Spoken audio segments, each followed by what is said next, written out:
안녕하세요. 디퍼런스 상담학 박사 최윤서입니다. 지난 시간에 다혈질에 대해서 말씀을 드렸잖아요. 이번에는 다혈질과 조금 반대된다고 할 수 있는 우울질에 대해서 말씀을 드릴게요. 우울질은 다혈질과 비슷한 듯 보이지만 전혀 다른 모습으로 보이기도 해요. 다혈질이 가장 외향형이라면 우울질은 가장 내향형이라고 할 수 있어요. 생각이 많고 신중하고 조용하기 때문에 실수가 적고 사람들한테 신뢰를 주기 좋은 사람이거든요. 그러나 눈에 잘 안 띄기 때문에 사람들한테는 좀 소극적인 모습으로 보여질 수도 있어요. 핑클 멤버 중에서 이효리 씨가 가장 발랄하고 명랑하고 활짝 잘 웃는 다혈질이라면 제가 보기에는 이진 씨는 혹시 우울질이 아닌가 싶어요. 가장 조용하고 신중하고 자기 생각을 많이 하거든요. 그러다 보니까 다른 멤버들의 소리를 잘 못 들을 때가 있어요. 그렇지만 그렇다고 해서 안 듣는 건 아니거든요. 분명히 듣고는 있지만 생각을 많이 하기 때문에 반응이 좀 늦은 거죠. 약간 느려 보이지만 결코 무덤덤하거나 그런 사람은 아니에요. 굉장히 감각적으로 뛰어나고 아주 감수성이 예민한 사람이에요. 그러나 남들이 보기엔 그걸 잘 모를 수가 있는 거거든요. 가장 신중한 사람, 가장 생각이 많고 뛰어난 사람이라고 할 수 있어요. 그래서 이 우울질의 특질을 가진 사람들을 보면 좀 천재적인 경우가 많거든요. 생각을 많이 하니까 신중하고 실수가 적겠죠. 그래서 과학자라든지 약간 발명가, 좀 천재적인 작가, 뭐 이런 사람들은 우울질이 되게 많아요. 그래서 말을 잘 하지 않고 표현을 하진 않지만 표현을 하면 굉장히 아주 논리적으로 말을 잘할 수도 있는 사람이에요.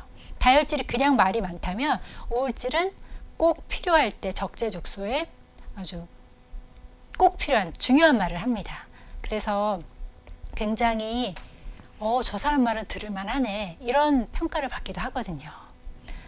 뭐 핑클의 캠핑클럽에서 그 모든 게 다 잘 드러난 건 아니에요. 그러나 조금 그런 면들이 보였었는데요.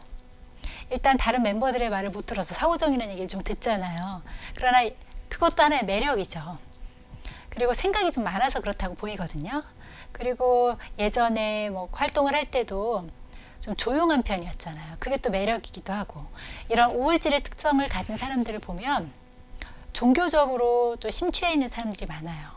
제가 개인적으로 이진 씨를 잘 알지는 못하지만 아마도 뭐 교회를 다닌다거나 뭔가 종교를 가졌을 때 굉장히 열심히 기도하고 자기 내면을 가꾸는데 열심을 냈을 사람일 것 같아요. 남들이 보기에는 외향형인 이효리 씨나 다른 사람들이 더 적극적인 것처럼 보이고 이진 씨나 또 다른 내향형인 사람이 좀 조용해 보일 수 있거든요. 그러나 조용하고 소극적인 게 아니라 생각하는데 열심인 거예요.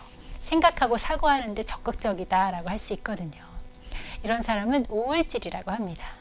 우울질은 굉장히 천재적이고 사고가 뛰어나고 생각을 많이 하고 실수가 적어요.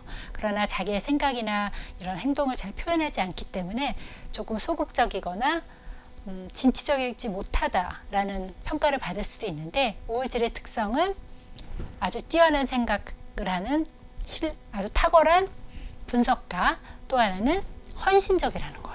생각을 많이 하기 때문에 다른 사람이 어떤 게 필요하고 다른 사람한테 무엇이 지금 가장 중요한지 잘 판단해내거든요. 전략가, 과학자, 예술가 혹은 종교인, 이런 것들을 굉장히 잘 맞는 사람이라고 할 수 있거든요. 발명왕 중에도 분명히 우울질이 많을 거라고 판단되고요. 물론 지금 제가 말씀드리는 게 정답은 아닐 거예요. 그분들하고 직접 만나서 상담을 하거나 진단검사를 한 게 아니기 때문에. 그러나 방송에서 보여지는 모습을 보면 그렇게 평가할 수 있다라고 말씀드리는 거예요. 오늘은 우울질에 대해서 말씀을 드렸고요. 다음에는 담즙질과 점액질, 또 다른 기질이 있으니까 그거에 대해 말씀드리도록 하겠습니다. 감사합니다.